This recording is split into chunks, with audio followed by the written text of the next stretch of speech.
phenomenal and easy to make. Let's go ahead and get started.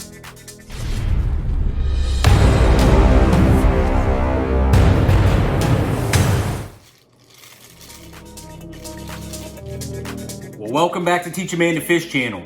When I said this recipe is easy to make, this is one of those recipes that you can throw in a crock pot in the morning, and when you come home in the evening for dinner, it's already made. Here's a little tip for you. When you're trimming that meat, trim off anything that doesn't seem appetizing to you or you don't want to eat. All of these cuts in this cook come off of the hams or the hindquarter of the deer. I'm going to do this cook entirely from sear to finish in a large cast iron enameled Dutch oven. This deer was taken on the eastern shore of Virginia during muzzleloader season.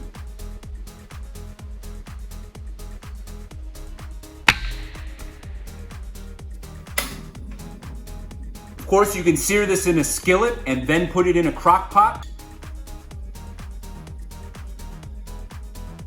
I'm going to do this all one cook in an enameled large cast iron Dutch oven. The beauty of doing all this in one Dutch oven is that the fond or the flavor that sears to the bottom of that pan ends up adding to the complexity of the flavors in this dish.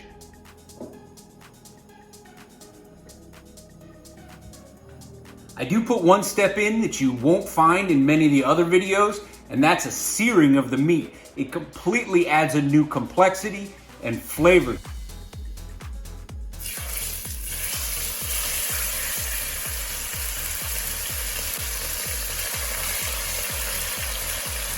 So the way my father used to describe when he was searing roast, he said, get angry with it. And that's what we're gonna do inside this cast iron Dutch oven.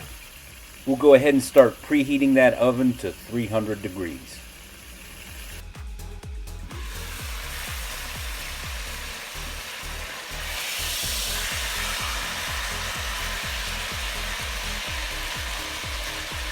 Those flavors that are stuck to the bottom of the pan during the searing process will lift up and go into your sauce as they deglaze off the bottom of the pan.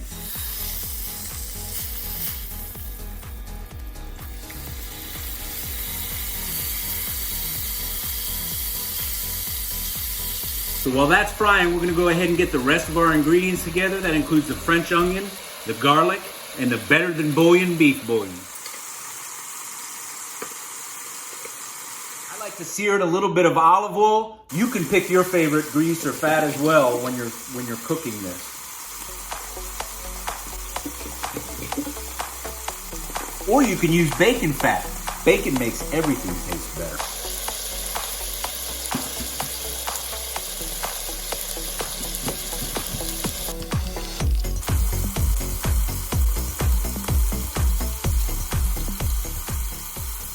Some people also coat the meat in flour right here when you're doing the sear. When you're doing a beef stew or something like that, you can do that here, although I found it doesn't particularly add much here in the beginning of the searing process.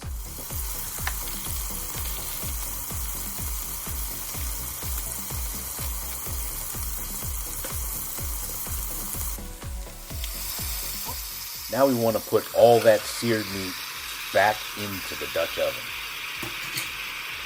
We pour in our soup mixture, again, beef broth, onion soup mix, and Worcestershire, I can never say that word, sauce. Next up, we're going to move this over to the oven.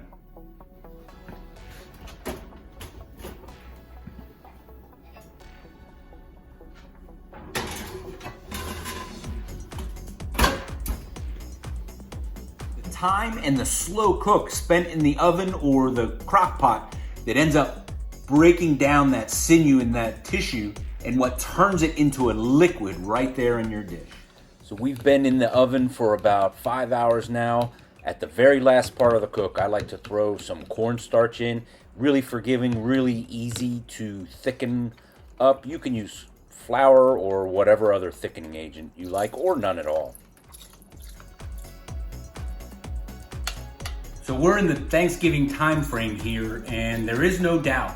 You can't say for certain that they had turkey, but I can guarantee you the Pilgrims ate venison on Thanksgiving Day. So what better tradition to start in your family than go ahead and introduce some deer on your Thanksgiving table?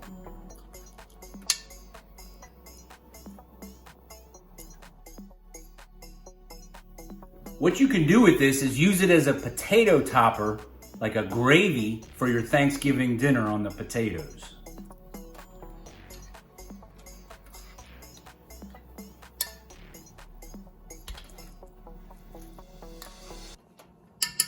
Because this is comfort food and rib sticking good, we like to pour this over potatoes with just a simple side vegetable to go with it.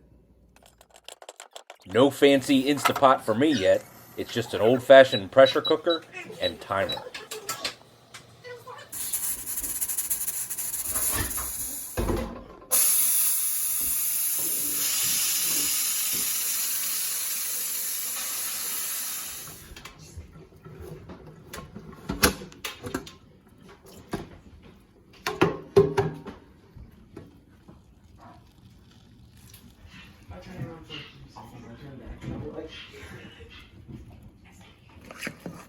In one of my future videos, I'll share with you what that magic mixture is that I put in my potatoes.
So YouTube says that this video is perfect for your viewing habits.